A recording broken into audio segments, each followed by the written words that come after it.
Denis Bonneville, qui est coprésident de l'Industrie Bonneville, bienvenue chez nous. Merci de l'invitation. Vous participez d'ailleurs au Salon Habitat. Oui, le Salon Maison de Ville et Campagne. Maison de Ville et Campagne. Et banlieue. Oui, tout à fait. C'est parce que là, j'allais avec le site internet habitat.ca. Parlez-nous un peu de votre participation. Après ça, on parlera de C'est notre première année, les Industries Bonneville, entreprise familiale, qu'on fête notre 50e anniversaire bientôt. On arrive avec un nouveau modèle de maison. C'est une maison d'où son nom, Caméléon, qui s'apprête autant à la ville qu'aux banlieues. Et c'est une maison de 1400 pieds carrés sur 2 chambres à coucher. Plus petit que ce que vous nous avez habitué à la télévision. Oui, tout à fait. Mais on en a pour tous les goûts. Ce qui est particulier après cette maison-là, c'est vraiment, on voit de plus en plus une tendance vers le hiving, le cocooning, et donc les plafonds intérieurs de 10 pieds. On a un grand salon, salle à manger, et la pièce maîtresse qui est la cuisine, qui réunit les deux ensemble. Où ce cas-là, on entoure tous les gens, lorsqu'on les reçoit pour souper le samedi soir, on finit de faire à manger avec eux en prenant un petit verre de vin autour de la cuisine. Et 3 plats. Oui. 3 plats. On est habitué avec des toits 4-12 chez vous. Les 3 plats, il n'y en a pas vu beaucoup de modèles chez vous. Non, c'est plus contemporain. On avait sorti un modèle dans ce style-là il y a quelques années. Je pense qu'on n'était pas prêts encore. Les gens n'étaient pas prêts. Mais je pense que cette année, je pense que les gens vont bien aimer. En tout cas, à date, les commentaires sont très positifs. C'est un toit aussi qu'on peut mettre un toit vert, donc mettre des plantes et ainsi de suite. Mais je pense que cette fois-ci, le modèle va vraiment plaire aux gens. La raison pour laquelle vous allez au salon cette année, vous l'avez dit, c'est la première fois de toute votre histoire que vous participez à ce salon-là. À ce salon-là, oui. Pourquoi? On va vers les gens. On arrive avec un nouveau modèle, de quoi qui sort vraiment de l'ordinaire. Là, vous voulez vraiment le montrer parce qu'ils vont être montés au complet. Là. Tout à fait, tout à fait. Grandeur nature. Oui, bien sûr. Mais c'est qu'on veut... Les gens, des fois, ont des idées préconçues de ce qu'on peut faire. Donc, quand on arrive avec un modèle comme ça qui est vraiment différent, qui sort vraiment de l'ordinaire, les gens disent « Ah, ouais, ils peuvent faire ça. » Il n'y a pas de limite à ce qu'on peut faire. Donc, des salons comme ça nous permet de montrer aux gens qu'on peut faire vraiment n'importe quoi. Parce que c'est préfabriqué chez vous. C'est fait en usine, ça arrive en 2 modules.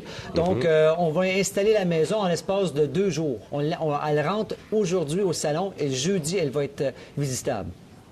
Déjà, comme ça, là? Oui. Hein? Oui. Alors donc, pour une personne qui achète une maison chez vous, comme celle-là, par exemple, bien entendu, il y a la préparation, le salage, tout ça, parce qu'il y a un sol là-dedans. Tout à fait. Il faut quand même le dire. Bien sûr, oui. Comme une maison normale, mais elle a l'avantage d'être bâtie à l'intérieur, à l'abri des intempéries, dans des conditions idéales, avec des matériaux de première qualité, du bois sec, entre autres. Bon, alors donc, c'est pas un bois qui a trempé dehors pendant longtemps, qui va sécher, puis le mur va faire un... C'est les avantages de bâtir en usine. Aujourd'hui ou hier, les gens qui bâtissaient des maisons à grosse pluie, au vent, au froid, c'est certain qu'un être humain ne peut pas être aussi efficace à bâtir une maison à l'extérieur que dans mon usine que présentement, qui fait toujours 20 degrés ou 19 degrés ou 21 degrés.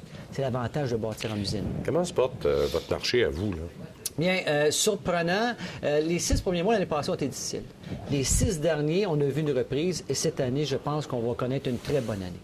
C'est très positif. La réponse des gens est là. Les gens sont positifs, puis ils veulent avoir leur maison, puis ils ont moins peur du marché que l'année passée à pareille date. Ah oui? Ah oui. L'année passée à pareille date, les gens étaient plus négatifs. Ils avaient peur du marché, ils avaient peur de ce qui était pour se passer.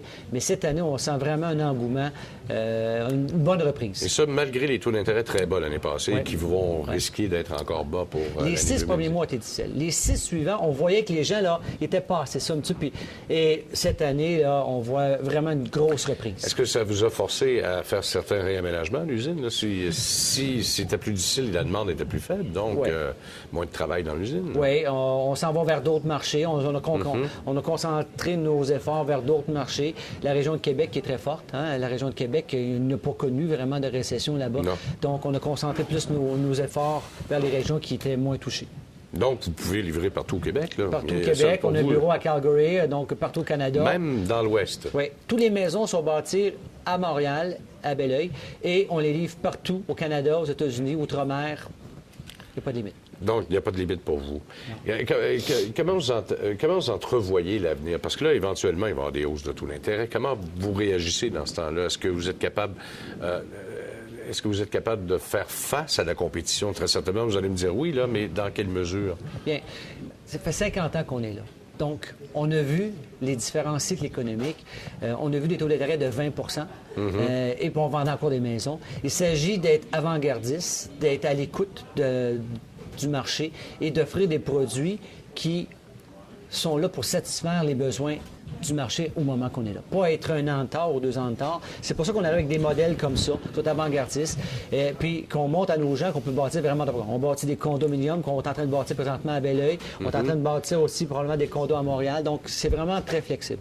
Une flexibilité de l'entreprise, parce que l'entreprise a énormément évolué. Ouais. Vous me corrigerez, là, au début, c'était des maisons modulaires. C'est des maisons mobiles. Mobiles. Mobiles. Les maisons Mon Bonneville. grand-père, à partir, il vendait des fournaises par les soirs. J'en ai eu une à Rimouski. C'est ça. En plus, oui. Ça a changé beaucoup depuis. Oui, bien c'est ça, ça a énormément évolué. Ils n'en fait plus de ça. Non, bon. C'est-à-dire que ça a changé. Notre défi, c'est ça. C'est d'enlever les idées de maisons mobiles d'il y a 20 ans, 30 ans, 40 ans et montrer aujourd'hui qu'on bâtit des maisons de 300, 400, 500 000, 1 million. C'est ça qui est, des fois, qui est notre défi continuel. C'est de montrer aux gens qu'on bâtit vraiment n'importe quoi. Une question, peut-être, elle sera peut-être pas à propos. En tout cas, je vais vous la poser pareil. Vous, dans votre secteur, avec des maisons modulaires, vous me dites que vous êtes capable d'exporter ça partout. Si jamais il y avait un plan d'expansion pour Haïti, par exemple, est-ce que vous seriez en mesure de répondre à cette demande-là pour être capable, pour la reconstruction, avec les nouvelles normes du bâtiment là-bas, etc.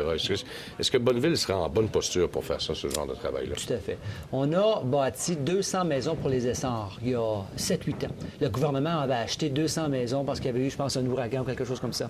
Et dans le temps de le dire, on a bâti 200 maisons aux essors et on est allé les installer là-bas. Ce qui est difficile à mettre sur pied dans des cas comme la Haïti, c'est les fonds et la gestion des fonds pour réaliser ces projets. Il y a beaucoup de demandes à travers le monde pour des maisons, mais le financement ou les fonds ne sont pas nécessairement là. Et comment se rendre au but exact, c'est ça qui est difficile. Est-ce qu'on bâtit de façon différente dans ce temps-là? Parce que là, c'est pas rien qu'une question de tremblement de terre. On l'a vu en 2004 avec Jeanne, Francis et Yvan, où ça avait tout cassé sur le terrain. Ça prend des maisons solides, là. Oui, mais ça dépend de ce qu'on a de besoin. On a bâti au Japon, on avait des maisons vraiment spéciales. Le bois était traité, le premier 4 pieds. Donc, mais aux Essarts, ce qu'on a bâti, c'est vraiment des petites maisons qui n'étaient pas vraiment... C'est bien standard. On vendait ça, je pense, 15 000 $, une petite maison d'à peu près 20 par 20. Donc, tout dépendamment des besoins. Mais oui, on peut bâtir des maisons à l'épreuve de des vents de 200 km. On a bâti des maisons pour la Floride où il était approuvé contre des vents de 200 km. Merci beaucoup de votre visite, Danny Bonneville, encore une fois, co-président de l'Industrie Bonneville, que vous pourrez aller voir d'ailleurs au Stade olympique au cours du week-end prochain au Salon Habitat Villes et banlieues. On fait une pause, on revient dans un instant, tout de suite.